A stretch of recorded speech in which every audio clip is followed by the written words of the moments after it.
Good morning.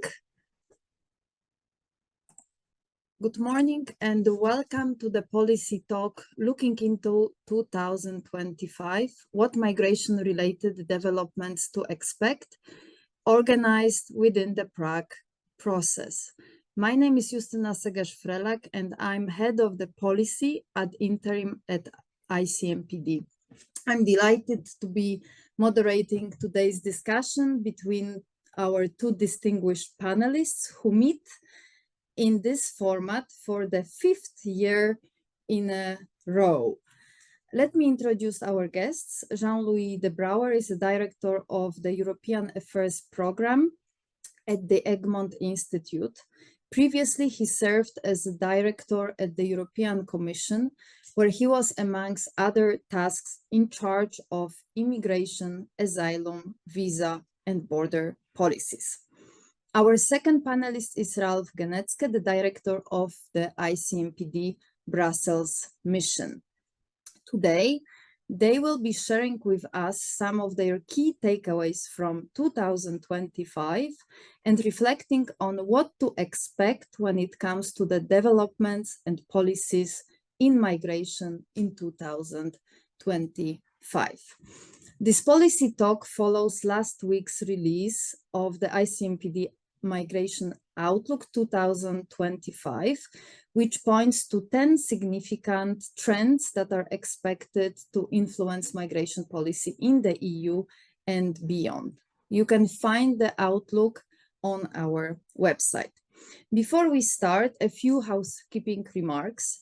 You can follow this policy talk in English or Russian. We displayed the instructions before the start of the webinar. So please choose your preferred settings in the Zoom options you can see below.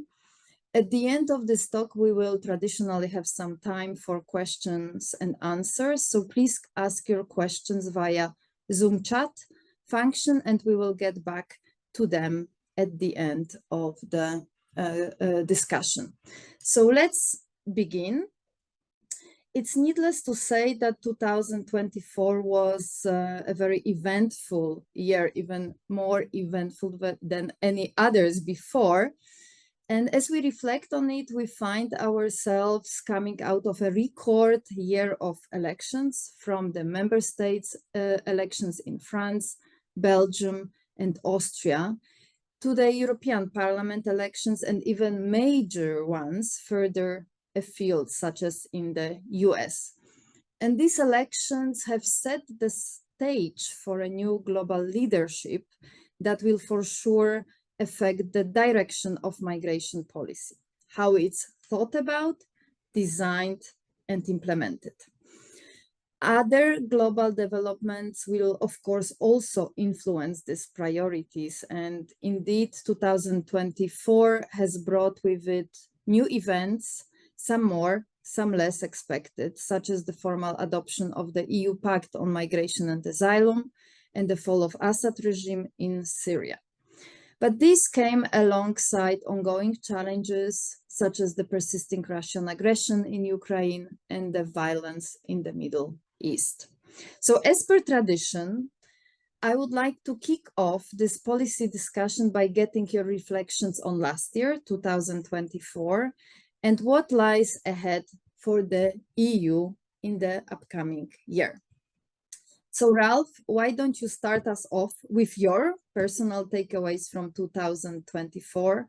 How do you think the results of these elections, but also other key developments, in your opinion, will shape which big migration topics we will actually discuss this year? Ralph, screen is yours. Thank you, Justyna.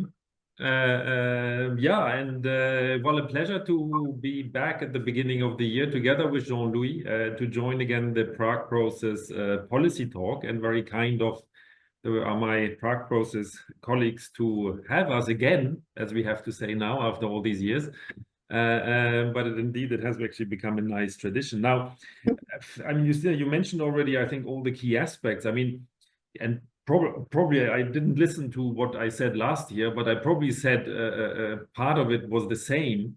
And I think the most defining feature for Europe also last year is the geopolitical situation in which Europe finds itself. And that is the Russian aggression in the East.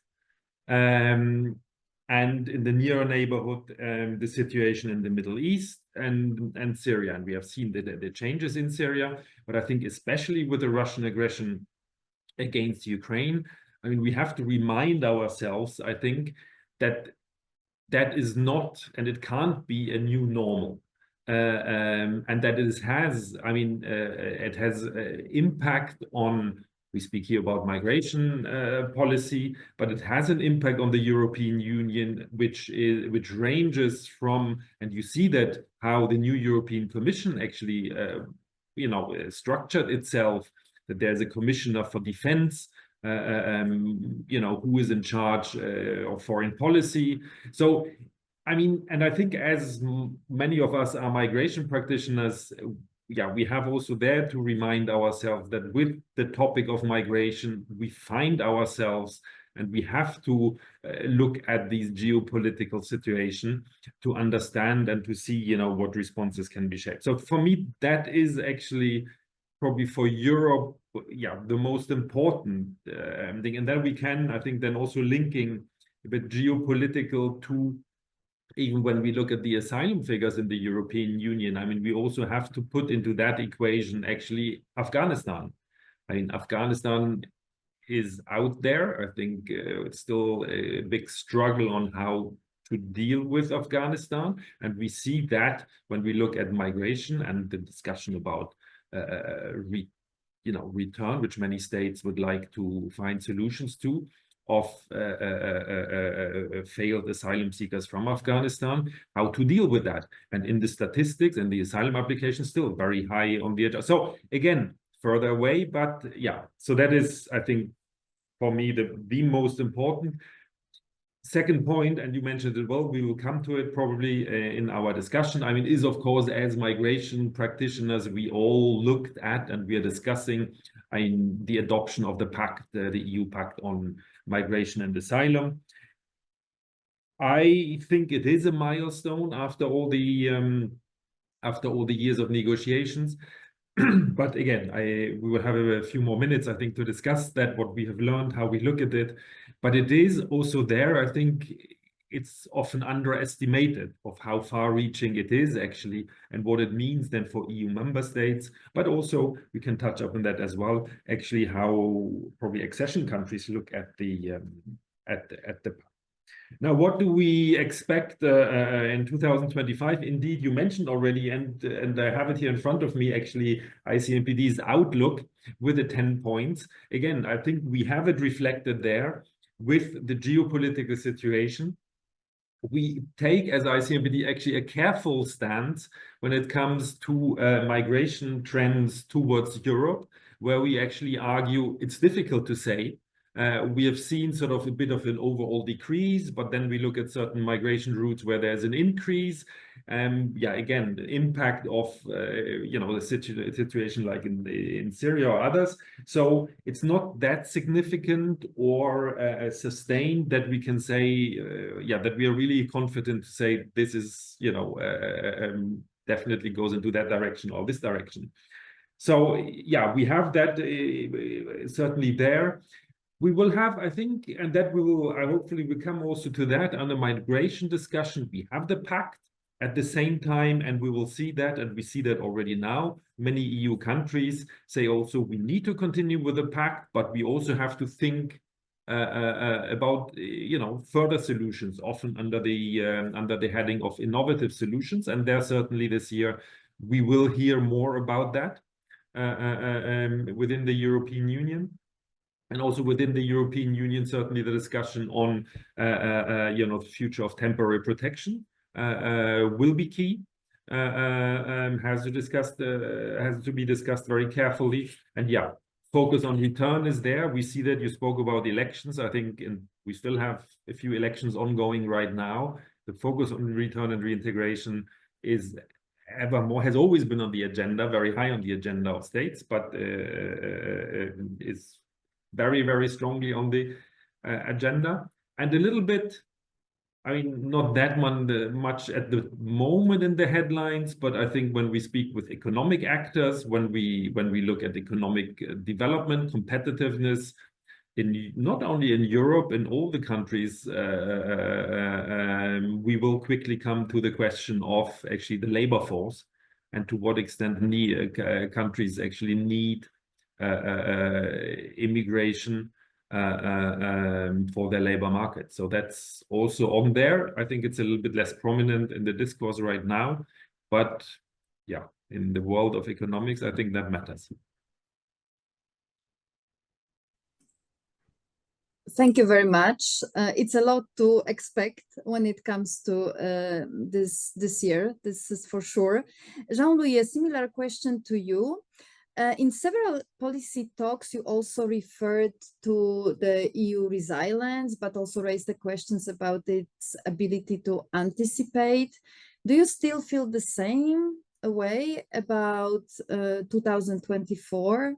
And how do you assess the EU ability to anticipate and respond to various developments and crises in 2025? Well, first of all, thanks a lot for inviting me again to participate in these policy talks in the early weeks of the year. Thanks also, Justina, to remind us that it is the 5th time. It does not make us look any younger, I have to say. But what is interesting for me this time is that, contrary maybe to previous exercise, we are not going to be talking about more of the same. I fully agree with what was said by Ralph and yourself, Justina, in your introduction. I mean, the world around us is obviously changing. I mean, literature is full about this reference full of reference about these so-called tectonic changes. And the main challenge for the EU today and tomorrow will be to find its place in this new world order, if there is anything like an order, which is unfolding. I will not repeat what Ralph said, because fundamentally I agree with what he said. I read also the 10 points of ICMPD. They are well selected. There was also a similar publication issued a couple of weeks ago by MPI, also identifying 10 priorities for the year to come, well, the year which has now started. And I mean, you find much of the same in both papers. So, I mean, there is a common wisdom. I would like to focus on what you said concerning the preparedness and the capacity of the EU to anticipate. My shortcut answer to the question, has the EU improved its capacity to anticipate? My shortcut answer is no. And I mean, in a way, the EU, and in particular the Commission itself, subscribes to this answer. You certainly have heard about this report that was presented in November by the special advisor to the president, the former Finnish president, Mr. Niinistö.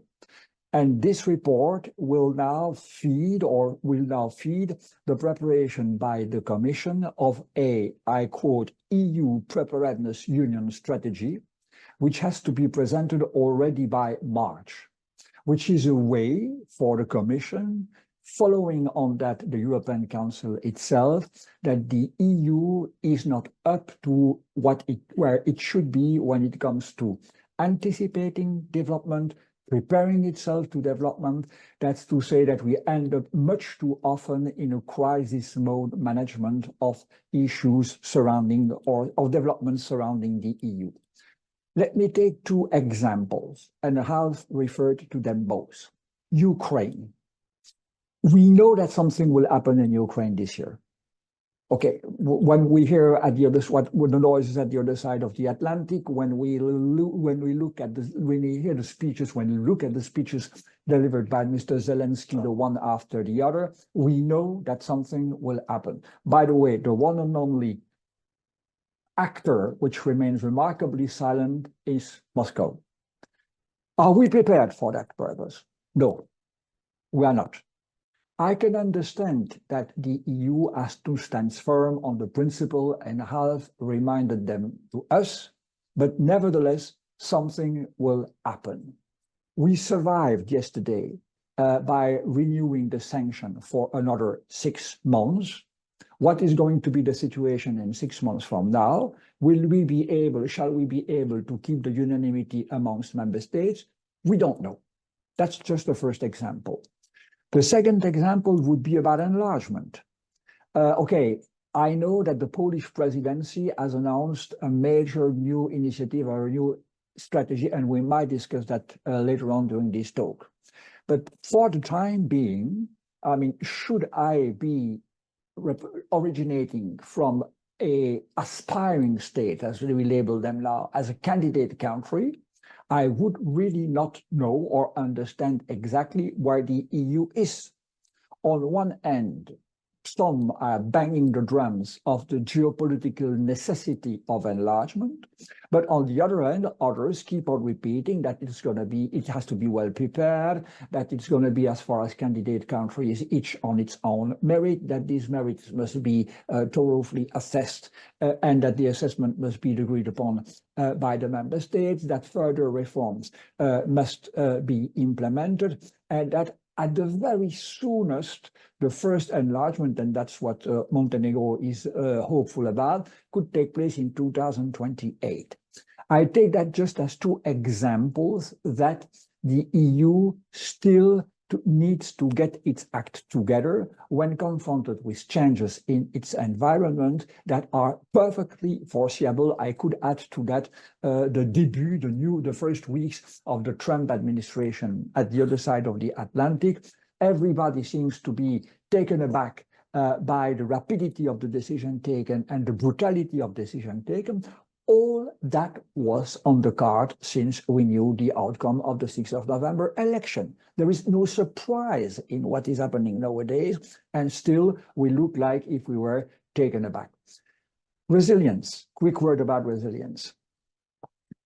That, I think, will be the main challenge, maybe not for this year, but for the rest of the legislature. Until now, the overall feeling after all this year of so-called permanent crisis is that, well, you know the famous sentence of the then German Chancellor Angela Merkel, wir schaffen das. Whatever happens, the EU can adapt. It has shown remarkable resilience when hit by the COVID, when hit by the consequences of the Russian aggression against Ukraine, and whatever the violence of the shocks in the future, we can be sure that the EU will show the same resilience. But you hear more voices, you read more and more paper assessing or hinting at the fact that it might not be the case anymore, that we might have reached the limit of this model. And that indeed, if we do not prepare ourselves better, if we don't have between member states robust discussion about what we are aiming at in terms of defense, what we are thinking about, how we want to achieve the enlargement, we are going, and so on and so forth, we are going to be confronted with shocks of such a violence and of the magnitude that the unity of the EU will not resist, and that whether we like it or not, we're going to have to move to another model. That is, I think, the main challenges ahead of the EU for 2025, but also for the years to come. Over to you.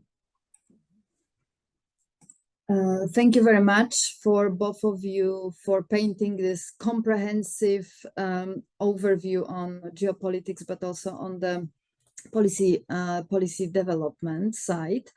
You have already referred to the pact, the adoption of which marked a historic moment, milestone, as you, Ralph, mentioned for last year. But also during last year's policy talk, you underlined that the adoption was just the first step, just the beginning, and actually the implementation will be a crucial determinant of success. Question to you, Ralph. ICMPD has been assisting some member states in preparing their national systems for the pact application, which will begin in June 2026. Based on this work, our experience of working very closely with some member states, how optimistic are you about the successful rollout of the pact? Yeah, Thank you. The nice thing is Jean-Louis and myself in Brussels, we are sitting in the sun, and it's these days a little bit rare. So I think we don't want to put anything on the window not to have the sun. That's why we are half in the shadow.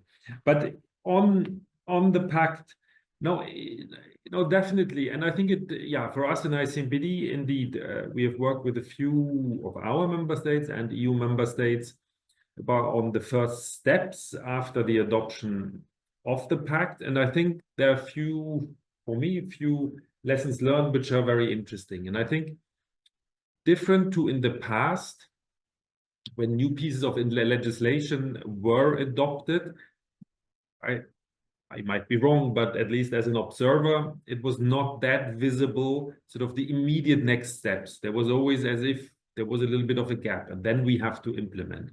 I think here, and I think very much at the initiative also of the European Commission, and I think with the pact comes a whole, I think we can call it sort of a governance model, where sort of a sort of rhythm is given with very tight deadlines on what has to be done by when, and that will continue up until the moment when officially in 2026 sort of the legislation comes into force. Now, I think we have that very often now in the public debate where it said, yeah, but the pact will then only come into force. What is there? Actually, nothing is happening now, and that is totally wrong.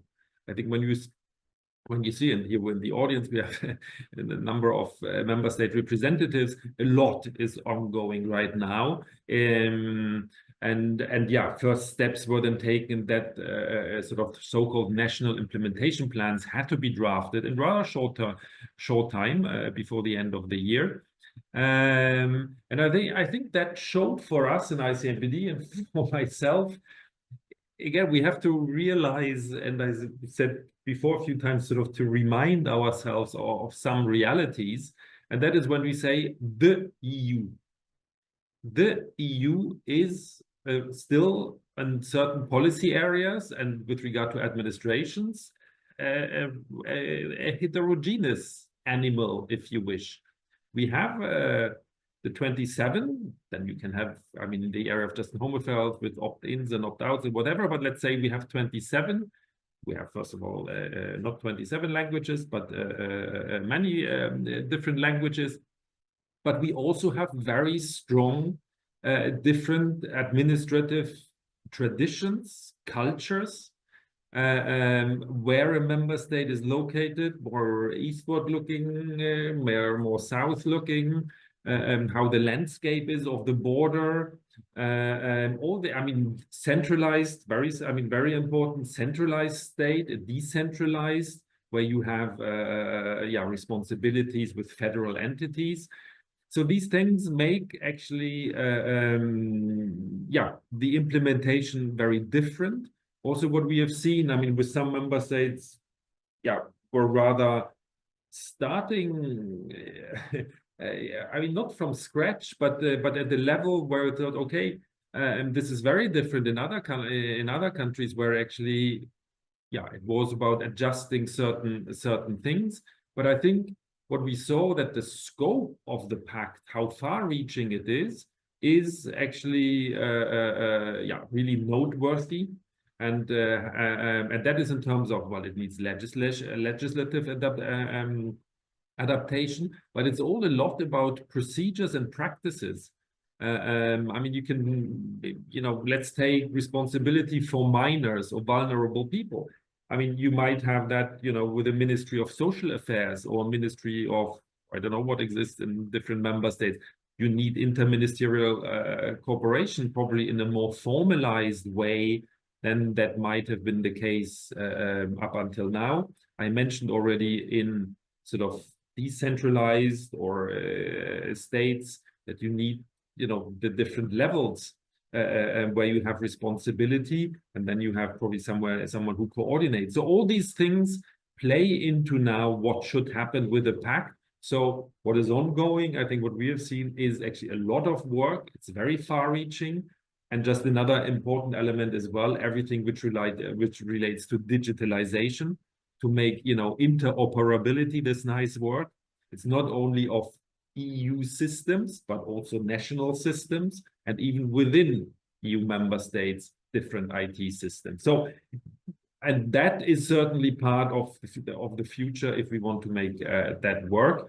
Now, we have seen a lot of commitment to the pact at the technical level and also at the political level, that is the way forward. It's adopted, and it well, we are, I mean, everybody works towards the time, or along the timelines which are given with what I said is this governance framework, up until there comes then the moment in 2026 when it becomes, let's say, officially legislation. But so yeah, so far we have seen a lot of work done by member states, and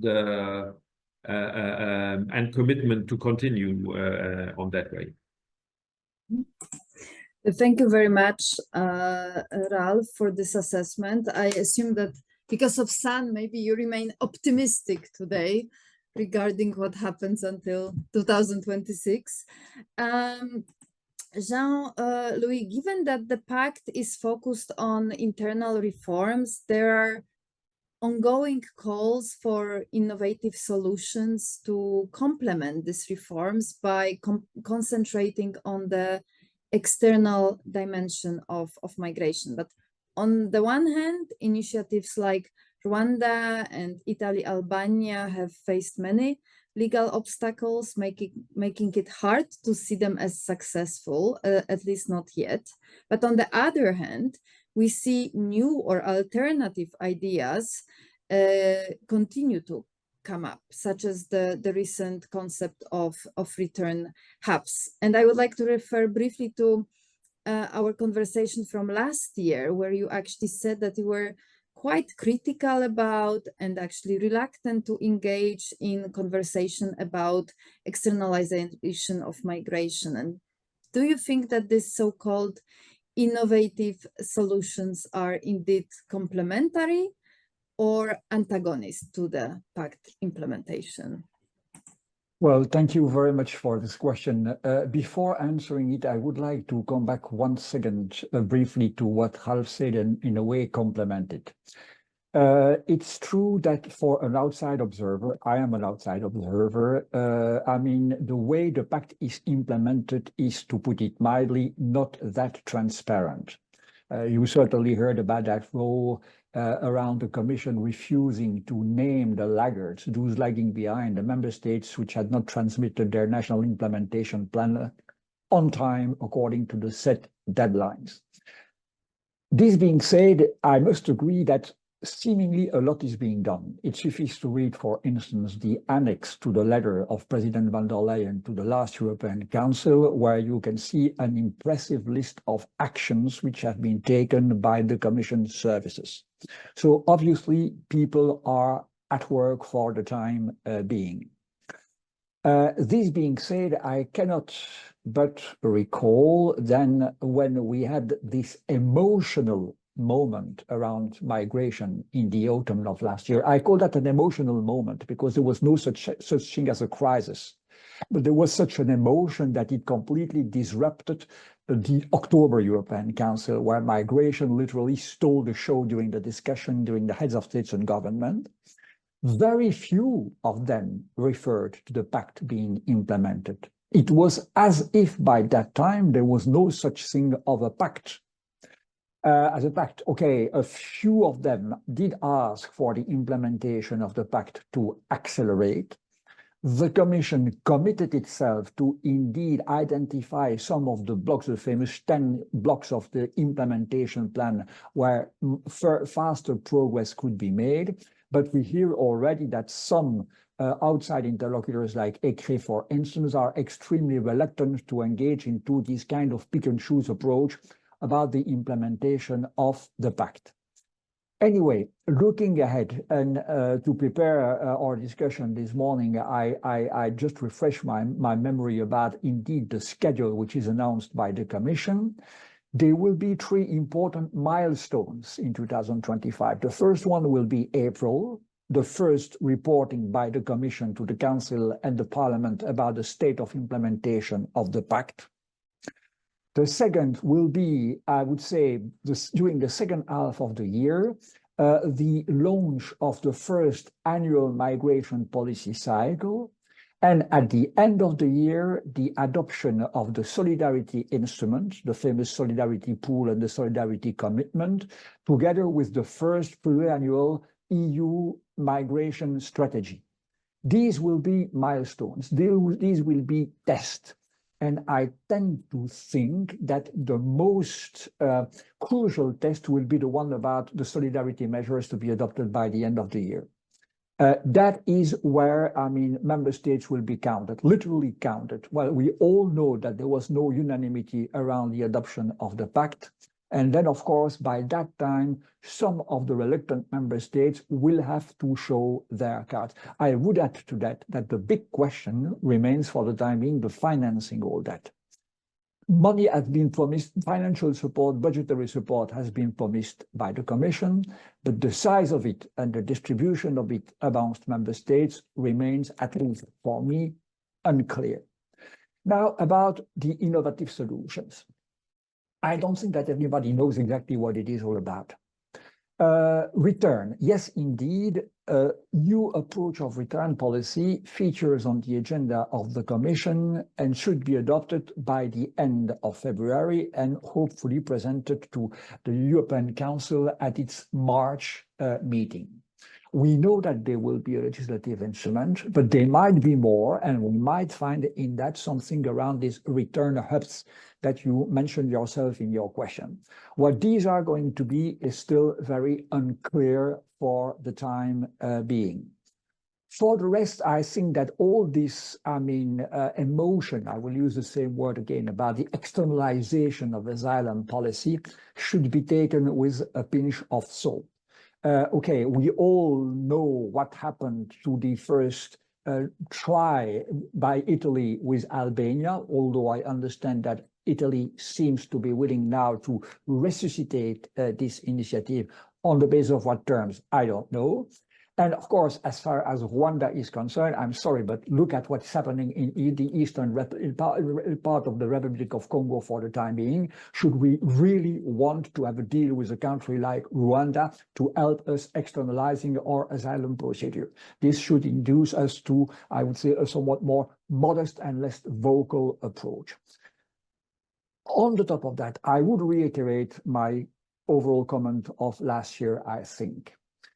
At the time, the EU is seeking to consolidate its strategic autonomy. I come back to what we discussed answering your first question about the new world order, which is being now, put in place as we speak, which is being shaped as we speak. I mean, we have to be aware that the way we approach return issue increases our dependency. It increases our dependency on member or third countries, which might be brave enough to accept return deals with us. And overall, I mean, it's deteriorates. Flagging migration and migration control as one of the priorities, if not the top priority of our external relations and policy, puts us in a very weak position to engage with third countries, which should be our partners. Let me take one example and I will stop with that. One major initiative announced by the Commission for the next year, I think that it should be presented in the course of 2025, is this famous new Pact on the Mediterranean. Should it be seen, should it be understood as entirely focused on migration management, then it's a recipe for failure. We have a lot of major things to discuss with Mediterranean countries. Energy is just one example. The trans-Mediterranean grid is an example. Trade policies, fisheries, all that should come on the top and not be polluted by an exaggerated priority that would have been given in these talks and discussion to concerns for better migration control, better migration management. Over to you. Thank you very much. I would like to stay here for a moment and actually talk a bit more about the externalization of migration in the broader context, namely the migration diplomacy. It's becoming even more comprehensive, yet as you also mentioned, some frictions remain, or silos approach persists when it comes to migration objectives and broader foreign policy objectives, raising these questions to what extent this type of partnerships can work in practice and meet the goals of all parties involved. And Ralph, where do you think opportunities lie for migration and foreign policy?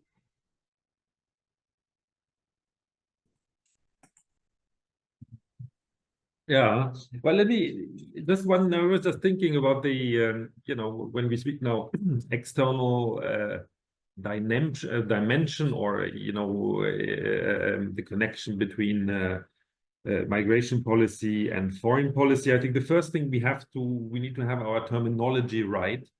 So external dimension is not externalization. And it's not, you know, cooperation with a country outside the European Union on border management is not necessarily externalization of procedures. It's just good capacity work building, for instance, or can be that. So I think terminology is yeah, here very important.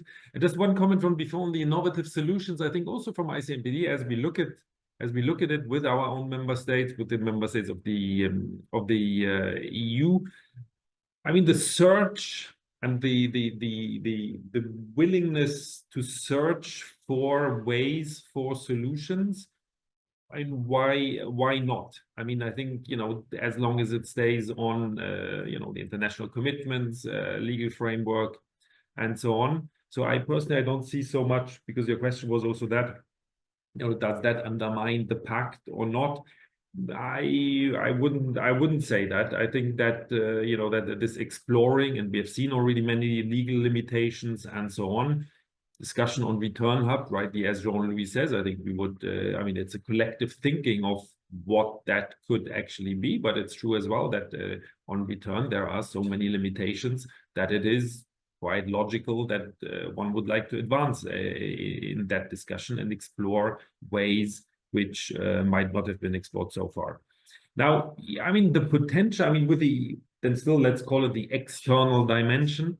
I mean, I think the first thing is, and again referring to the pact, I mean, that it's not either or. It's not either the external dimension or the internal dimension. I think in the past, very often one could have the feeling that on the external dimension, actually everybody agreed, and there were a lot of discussions, you know, on the internal dimension until now we have the pact. Now we have a pact where there is, in general, I mean, common agreement, as rightly pointed also by Jean-Louis. Some member states actually did not agree or abstained and so on, but it was voted according to the, you know, the treaty and so on. So it's a reality, but it's really internal, external is inextricably linked.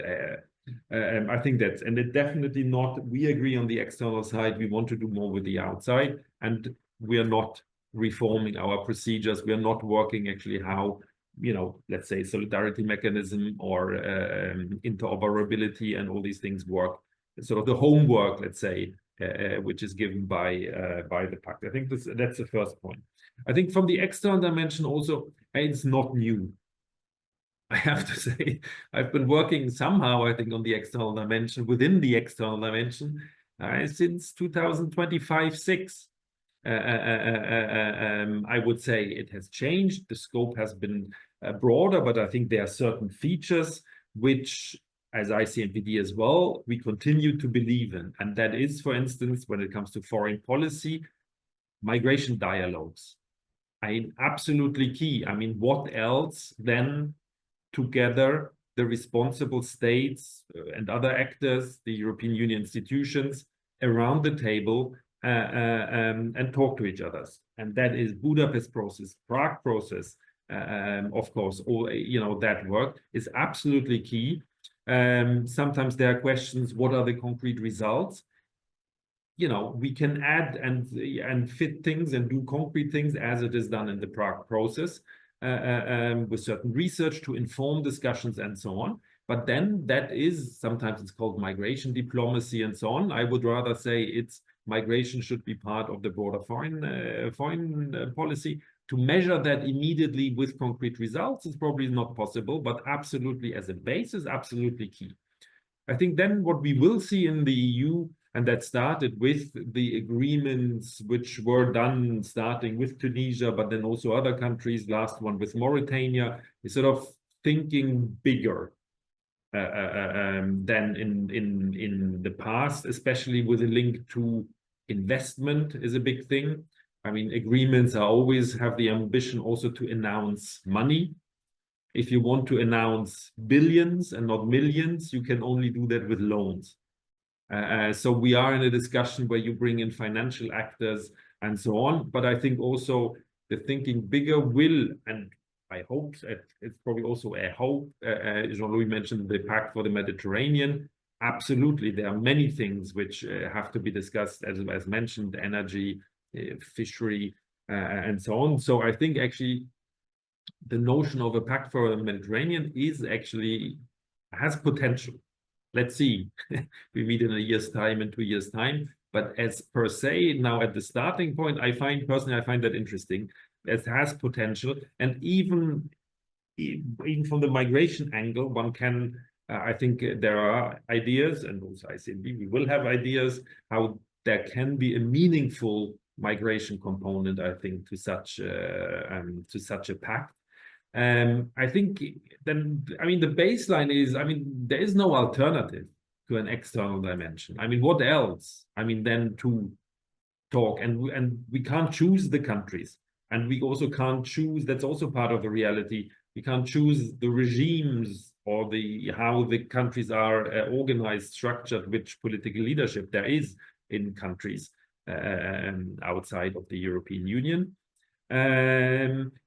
I also understand sort of the setting of the new European Commission and the mission letters which were published, that this commission will be even stronger on EU interests than in the past. I mean, we have a commissioner for partnerships, but when you look into that, there's this notion of global gateway, it's EU interests, countering influence by others, you know, big players in the world. So I think EU interests will be much stronger on the agenda than probably in the past.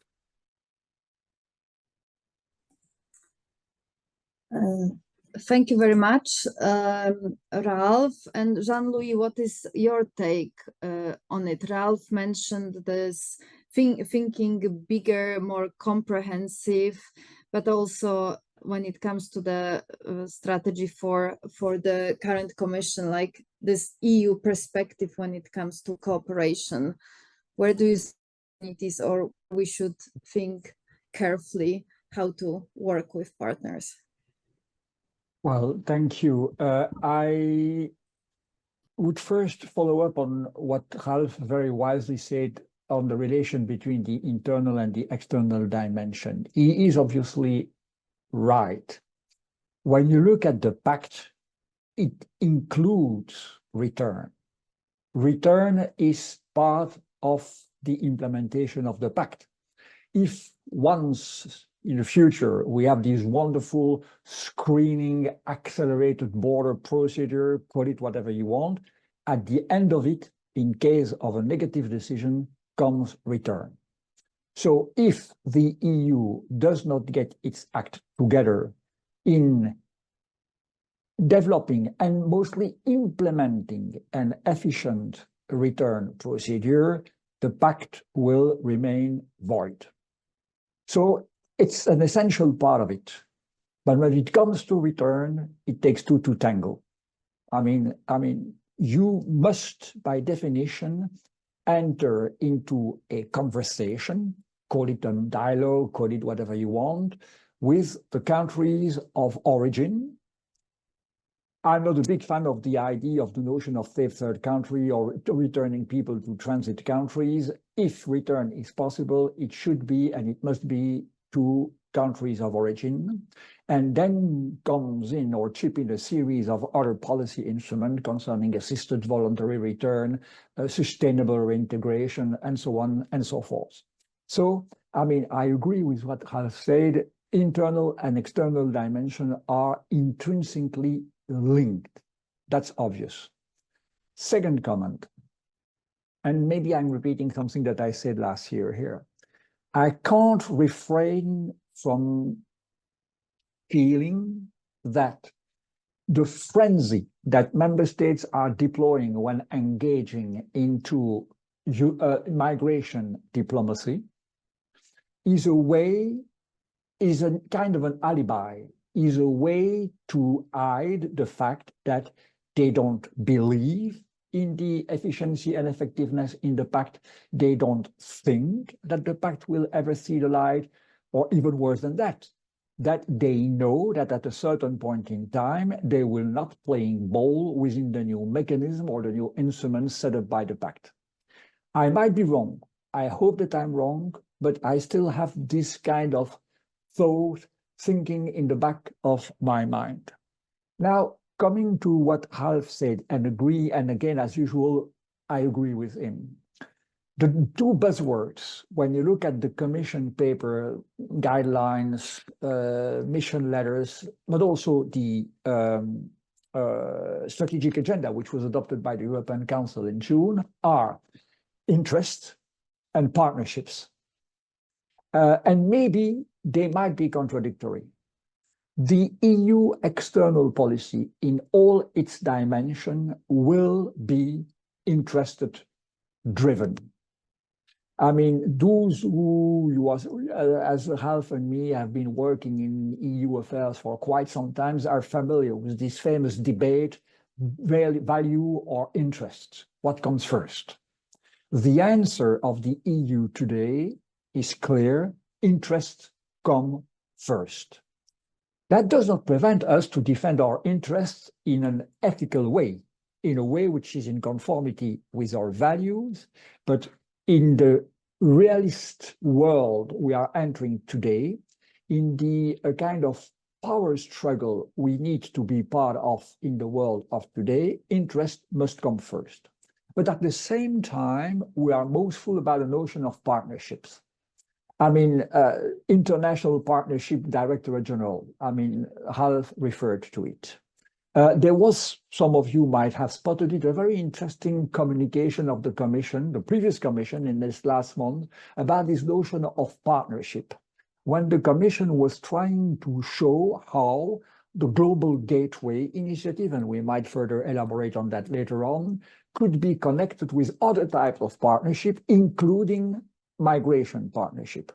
But that remains, for me, unclear for the time being.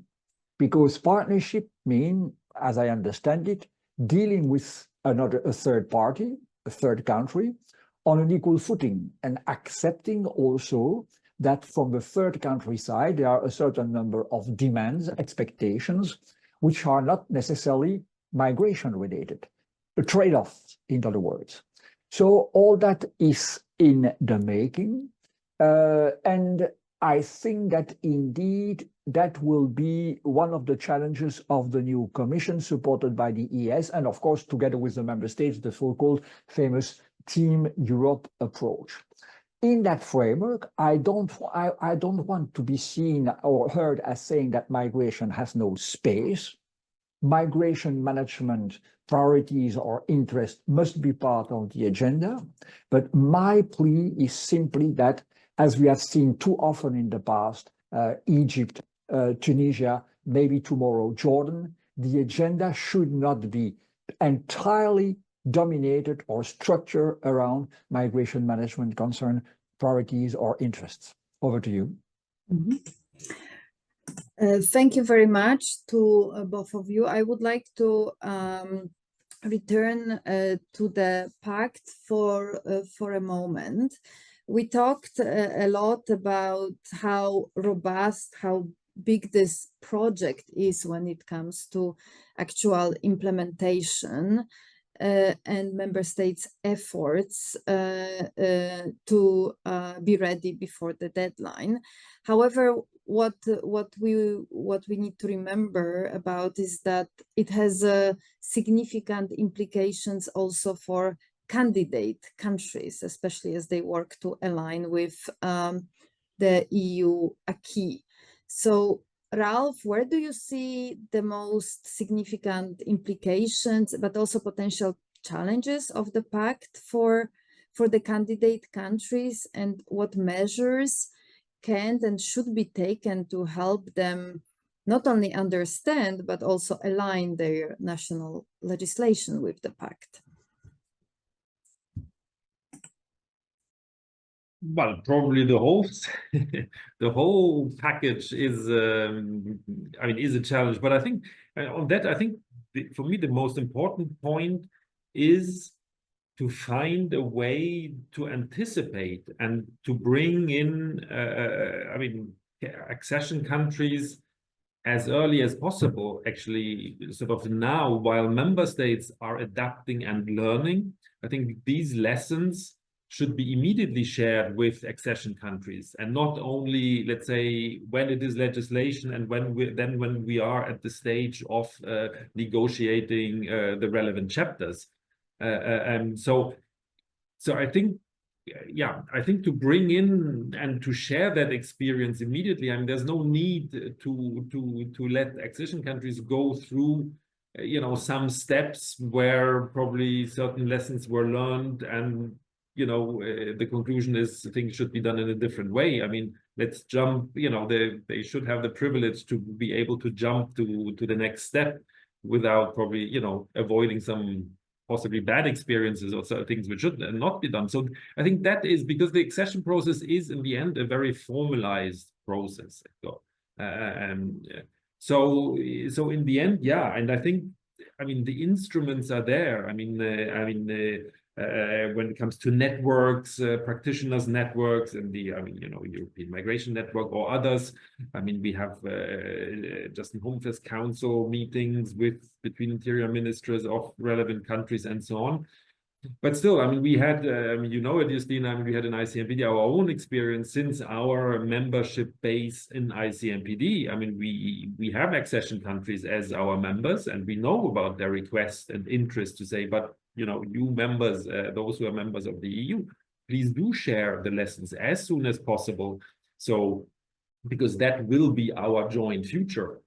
So no need now to adapt to something, and then in, I don't know, whenever in 1 or 2 years time, you know, we have to go through another cycle of adaptation. But what I said also before, it's legislation, but also practices, procedures, you know, IT systems and all these things at that level as well. So I think the tools are there. Also, I mean, accession process accompanied by funding instruments. But I think that can be further reinforced, this thinking to bring in accession countries in this exercise of now preparation for the pact, and then the future start of the pact implementation. Thank you very much. I mean, what we see right now while working with a couple of our member states is indeed how peer-to-peer learning is important to get this practical knowledge, and hopefully this is where ICMPD can support candidate countries in the future. Jean-Louis, what do you think about the support and preparation ahead of candidate countries when it comes to pact implementation? But I have also one more question, and I would like to refer to your initial comments where you mentioned the ambition of the Polish presidency to achieve measurable progress in the accession process. Will that indeed gain momentum, or shall we be skeptical about the pace also when it comes to the upcoming presidencies? I would like maybe to, before going to your $1 million question, To follow up on what Ralph said, where again, I mean, that might be a bit boring for the audience, but we systematically agree with each other. Well, of course, I mean, we have to understand that by adopting new sophisticated legislation, the EU makes the enlargement challenge harder to be met with by candidate countries. We've seen that during the previous legislature. Those who were in the negotiating track when the von der Leyen Commission took over in 2019 did not know anything about what would become during the legislature the famous Fit for 55 package meant to implement the Green Deal. And all of a sudden, they see that falling on them, they get that on their plates with, I mean, another series of commitments to be made by them to, I mean, be assessed as, I mean, valuable possible member states on their own merits. First thing. Second thing, there was something which, in a way, struck me also, is about the timing. Let us assume that, again, let's be optimistic, there is still sun and I will not bring down the shade. Let us assume that indeed the new pact is ready for full implementation by 2026. That means that by that time, candidate countries and well-placed candidate countries will be at the other side of the external border. That means that by that time, this new procedure will be implemented at the border between, for instance, Greece and Albania or Greece and Northern Macedonia, possibly to be dismantled 3 or 4 years afterwards if these candidate countries become member states of the EU. We have to think a little bit about that. I mean, it might sound a little bit paradoxical. Again, it's based on a very optimistic scenario concerning both the implementation of the pact and the acceleration of the enlargement process. But if it is what people have in mind, then they should factor this timing issue in their strategic approach. Now, coming to your question. I could not but repeat what I said in the beginning of our conversation. I do not see yet how member states will reconcile, on one end, the repeated concern to accelerate enlargement for geopolitical reason, and at the same time, the slow, merit-based approach coupled with the, to put it very mildly, little appetite that we can witness amongst member states to adapt institutions to the new challenges of having, I would say, 5, 6, 7 new member states on board of the EU as it stands. I don't see that. There are now a number of concepts which are toyed with. Associated countries, gradual integration, which is, by the way, advertised by the Commission as the next step. There are indeed a series of new financial instruments implemented both for Ukraine on one end and other candidate countries on the other end, which are reform-based and could help accelerating the reform.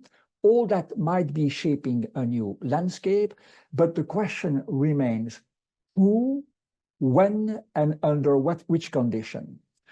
I think that we have to forget about the illusion of repeating the so-called Big Bang approach of 2024. There will be no, 2004, I'm sorry. There will be no such thing as a second Big Bang.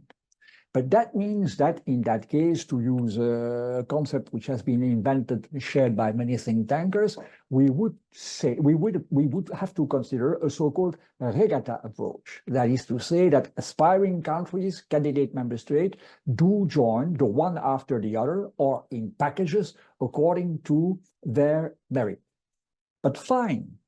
But we have to bear in mind that that is not the end of the game.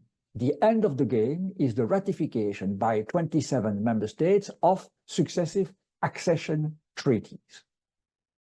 That means also that if we engage into that, we should buy the support of the national opinions, of the national political leadership amongst member states by the support for this enlargement, that member states should stop hiding between the complexity and the length of the process to say, okay, I know I'm ready to accept Montenegro, Northern Macedonia, Albania, and then others on board as a full member state. I don't think that this is present nowadays. I mean, seemingly enlargement support in member states' opinion poll, is getting less and less traction and less support over the year. So this adds to the complexity of the issue at stake. But as I said in the beginning, that is an ambiguity in which the EU will not be able to live any longer. Over to you. Thank you. Thank you very much. Let's now move to another quite unexpected but still very significant political development last year, namely the fall of Assad regime in Syria. We haven't talked about it yet, but this has brought actually the renewed hope for many Syrians to return to their home country and contribute to the rebuilding of it. But at the same time, we see that uncertainty, of course, remains. But at the same time, there has been a kind of a sentiment of impatience by some EU countries to launch the discussions on potential returns of Syrians. And this sense of uncertainty also extends to another region, another country, namely Ukraine, where unfortunately an end of the war is still not in sight. So here we see that the focus of discussions among at least some member states is on the future of temporary protection directive, future of Ukrainian refugees in Europe, but also on possible potential returns to Ukraine. And how do you see these two situations unfolding? What impact will or may they have on migration policy in Europe? So what similarities and differences do you observe between these two contexts? Ralph. Yes, thank you. And now, indeed, very interesting. And as I said in the beginning, I mean, probably part of the most defining, feature of where we find ourselves in Europe. I personally, I rather prefer taking countries one by one. And I think also here, I think the differences are much stronger than similarities. And what I find very interesting when it comes to Ukraine is we have, we hope for a post-war situation and then discussions on return and so on, which are starting. We have a strong state, and we have strong state authorities actually in place. And the most recent, and we are following that very closely and are in discussions. I mean, the most recent setting up of a Ministry for Unity, it is called in Ukraine, with the minister and so on. It just shows again. I mean, there's strategy, there's institutions. I mean, it needs support and capacity and so on. But I think that is quite special to such a situation. And then thinking about how should future return be supported, organized, and so on. I think it all comes from there. And when it comes to Ukraine, also I think very special and specific to that situation. And the difference is the legal status of the Ukrainians in the EU with temporary protection. And there, as you rightly said, there will be the discussions. Again, it must be a very careful discussion because we speak about actually millions of people, but also the impact of any conclusions, because quickly we say, well, long-term stay should be taken over by whatever state was in a member state. All this has huge repercussions on the concerned member states. There's some, and I think we know the member states, Czech Republic, Germany, Poland, who are most exposed also with their administrations. To manage that, to handle that, it can't be, it has to really be underlined that, it's not that equal in the European Union, how in that sense, administrative burden and support to Ukrainians is distributed. So that's why I think it makes it, for a very specific discussions we need on, be it on Ukraine, be it on Syria. I think with regard to Syria, I think we have the political announcement, we have the wish, the orientation is there. We also have to see what in the Syrian communities, what their thinking is. My understanding is there is in some member states, there have been actually, spontaneous returns, as we always have. People don't wait necessarily for programs and what have you. Some EU member states have included Syria as a target country in their voluntary return programs. I think the uptake is moderate, is not very high at the moment, because the situation is as it is on the ground, and and it will further evolve. I think the desire is clearly there from all member states, the European authorities, to explore, to have certain relations, to build these relations with the new regime, let's call it that way, at the moment in Syria. But I think it is important really to have separate discussions, I find. It's also, when we speak about return and reintegration, you can speak about a focus on the individual with individual packages. You can have more systemic support, for providing assistance to authorities. So I think, there are many things to be considered to make that actually a meaningful and useful tools and support for the future. Thank you very much, and Jean-Louis.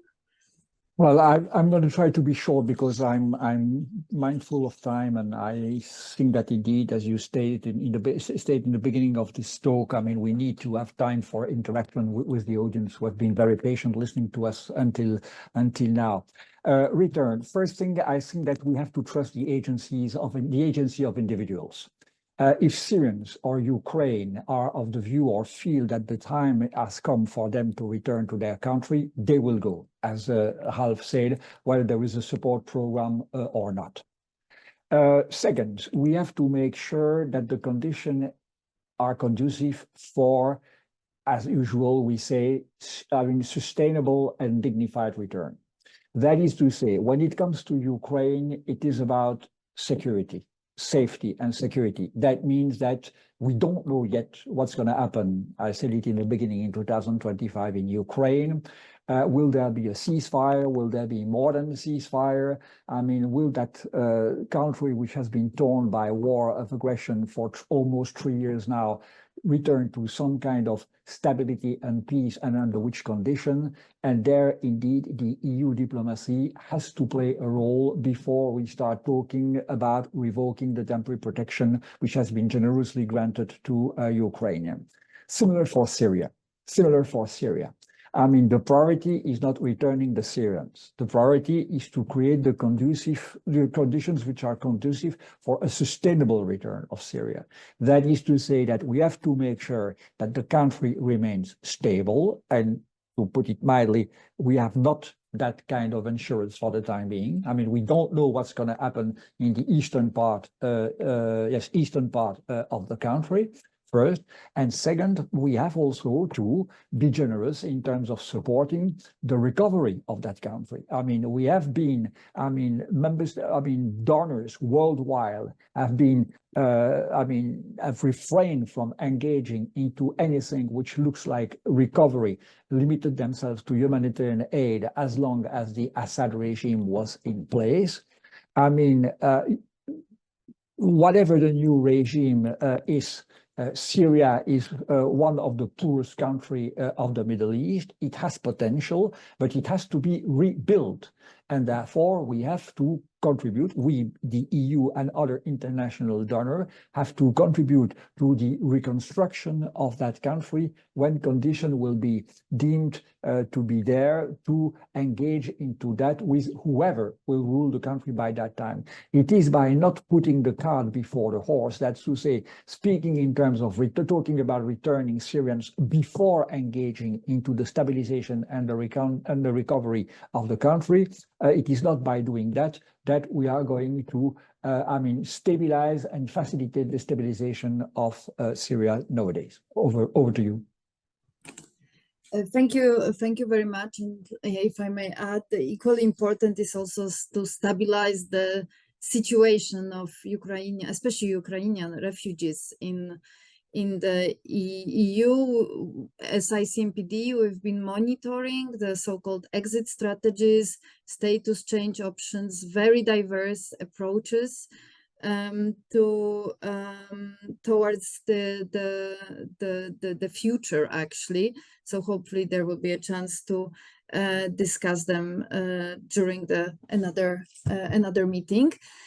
I have still a couple of questions, but unfortunately or fortunately, we should give the floor to the audience right now. And I can see that many questions and interesting comments are popping up in the chat. So I would like to take the liberty to pick a couple of them. There is actually one related to my last question, and I will read it now. So I have a question about a new approach demonstrated by some EU member states. I mean, when the member state recognizes a third country, for example, Syria, as a safe country, does the EU need the common approach there, or it should be, and I lost now, or it should be taken by individual member states? So the question is, to what extent there should be a common approach, common EU approach when it comes to, for example, returns to Syria or returns to Ukraine?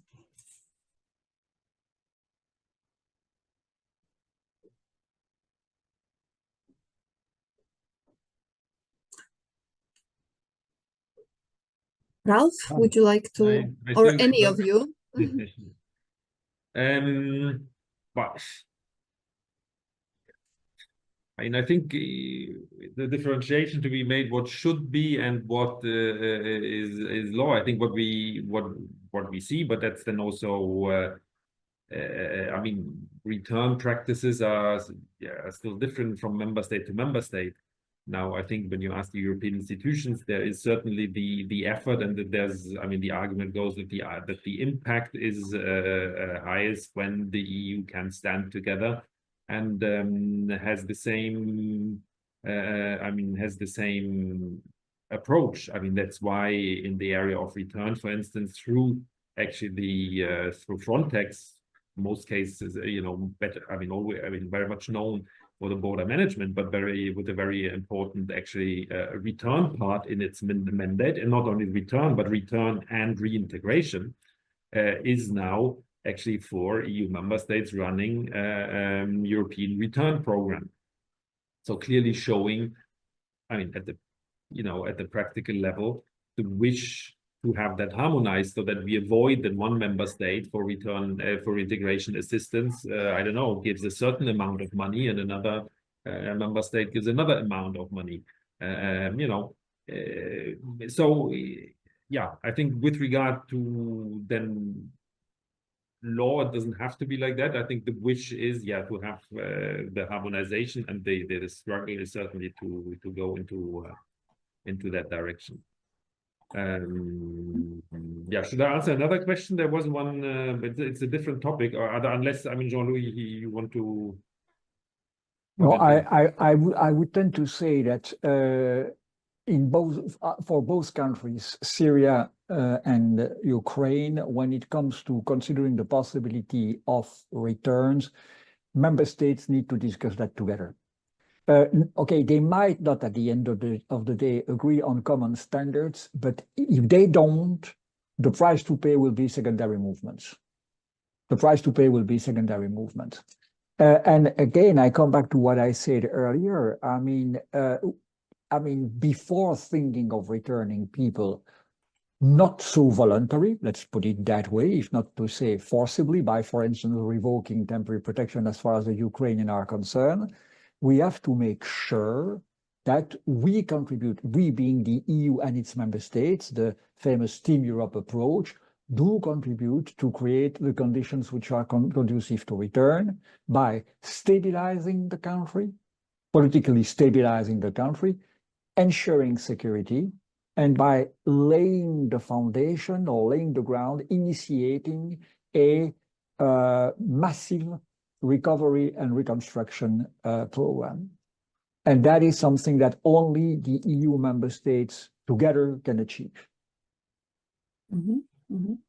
Thank you. There is another question in the chat to you, Jean-Louis, but please feel free, Ralph, to answer it. What do you think it takes in the European landscape to shift its focus from returns towards more efforts in leveraging legal pathways and labor migration? I think that we would need another policy talk to answer that question. In a nutshell, and in a few sentences, there is no trade-off between fighting or controlling irregular migration and opening legal pathway. There is no direct trade-off. There might be an indirect political link in this famous migration dialogue that Ralph was advocating in his previous intervention when it comes to, I mean, having a conversation on migration management with a third country. But there is no trade-off. Legal pathway, but it's, I would say, the shortcut answer to that question is, well, both are on the agenda of the EU as you see it. I mean, they are still working on this famous talent pool that should be up and running sometimes in the course of this year, if my information is correct. So slowly but surely, the EU has become more vocal, and indeed, individual member states, look at Spain, for instance, are extremely vocal when it comes to opening legal pathways. So we could say that both are handled together for the time being. So I would not say there is not an issue, with all due respect to the colleague who has asked for the question, there is no need for a shift as such, because both are there. I could have many things to say about legal migration for economic reasons, but unfortunately, or fortunately for our audience, we don't have the time to elaborate on that now. But over to Ralph.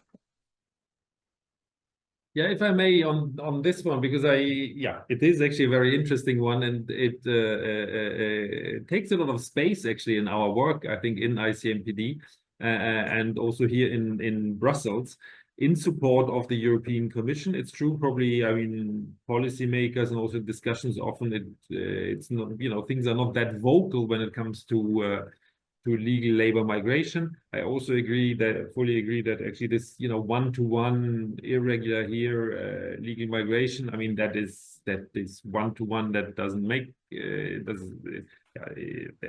doesn't correspond to reality, but it is part, of course, of the wider discussion with countries outside, but that's only one aspect. I mean, I think the summary for me, you know, what is happening in the EU on labor migration and the need for labor migration is actually the headline in our migration outlook, the 10th priority, where it says the quietly growing role of labor migration. And that is exactly what we have seen over I would say, the past 2-3 years. We are supporting the European Commission in the so-called pilot projects on labor migration. And where we probably 2-3 years ago, or 3 years ago, we worked with a certain number of EU member states, well known because they're more outspoken on labor migration. By now, we are working with a whole number of EU member states who, over the years, actually came to the conclusion that for the interest of their labor markets or the interest of furthering their relations with partner countries, it's actually interesting to explore, what it means to launch something small. Who would we need? Would this pilot then need, legislative change? Because a pilot is a pilot. I mean, with that, you're not going to change, the situation in your labor market. But still, I mean, this trend is really reflected in this title, the quietly growing role of labor migration. And I think actually competences are as they are in the European Union on labor migration, but the European Commission really plays its role in launching initiatives, making funding available, looking at which experiences are there with the talent pool. Launched actually its legislation. We have to see how that works out. But it is there. It is there, I think, quietly, more quietly than the topics. Let's put it that way. To follow up on what you have just said, there is so much happening that we are not even aware, or so many pathways that exist but are not maybe not accessible, but not known to potential migrants. And this is what ICMPD is also working on, to map the pathways to all EU member states. So there is like an excellent overview on the MPF website that you can make use of to learn more. To conclude, I would like to ask you about your hopes for the future. I hope that we will meet together next year again for the sixth time. And my question is like, what specific outcomes or progress or success would you most like to reflect on in 2026 when we meet?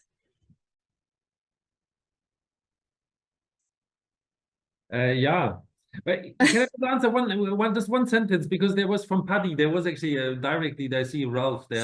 Sure, go ahead. On the dialogues, the answer is we are trying. I mean, it's true. I mean, for the dialogues, we are the secretariats, be it Khartoum, Rabat process with African countries, or Prague process, Budapest, and the setting is it's state-led, state-driven dialogues, but I mean, from ICMPD as the secretariat, we're looking at the topic, what it is about, and then we are trying to associate those who have something to say, and that absolutely includes, you probably know our work in general, also actually cooperation with the diaspora, civil and also civil society. So we are trying to bring that in, but let's sort of the constituents of the dialogues is still based on the states, the European institutions. That's why, I wouldn't see there a fundamental change in the future, but to bring diaspora and civil society into certain discussions, that is absolutely, it's already reality. And I think that we will continue in that way. Now, for my hope, I mean, is I'm going back to what I said in the beginning. I mean, for me, it's the geopolitical setting, and I mean, just to be short, I think really in two countries. I mean that when we look at Syria, that the hopes we have at the moment, I think collectively with Syria and the leadership in Syria materializes, that this is going into a way, a direction which corresponds to what the Syrian people want in all their diversity, I think.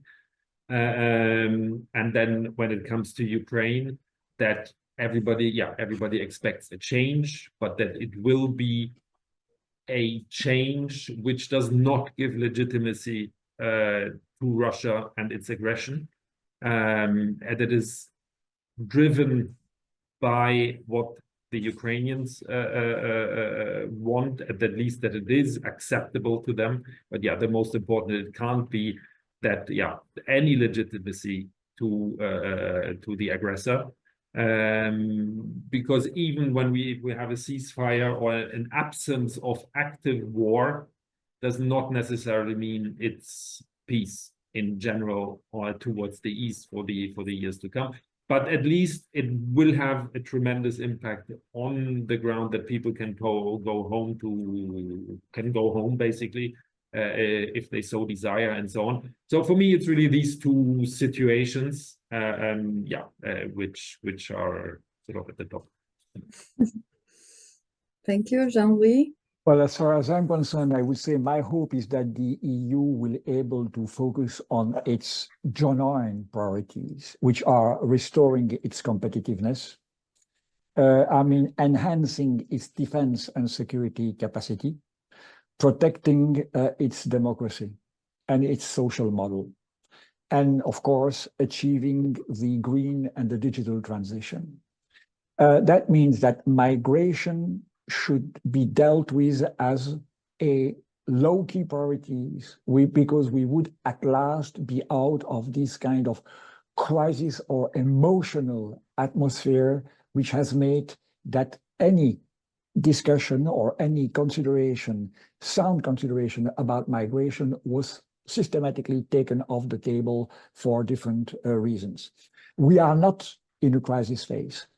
Figures are going down. Figures are going down. People have now to focus on what their priority is when it comes to migration, which is, on one end, implementing the pact. Okay, we might have doubts about whether the pact is the savior around the corner, but at least we have to make everything to implement it, to test it, and then possibly to amend it if it appears that some solutions were not the one that we needed. To that end, the EU has to stay united. Everybody has to walk the talk. I said it earlier, the test case will be the discussion around the solidarity mechanism at the end of the year. If, the EU breaks up then, and we know that there are a series of external factors which might create division between the member states, not in the migration-related area, but on other topics. That the EU is maybe less united and more fragile than it used to be. But if this disunity and if this fragility prevail at the time of the discussion and the possible agreement on solidarity, then I'm extremely concerned about the future, the very future of Schengen itself. Over to you. Thank you very much. And unfortunately, it's time to wrap up our conversation.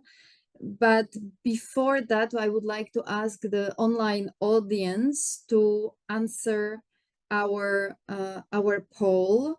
That should not take you more than 1 minute, but we would be grateful for you for answering the questions that will for sure help us to improve future discussions.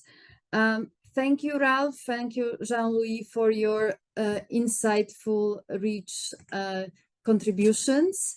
I do hope that we will meet next year again and start and return to your hopes. Thank you very much to interpreters for making this webinar accessible to everyone joining. And of course, big thank you to Prague Process team for organizing this event. Thank you. Thank you, Justina. Thank you to everyone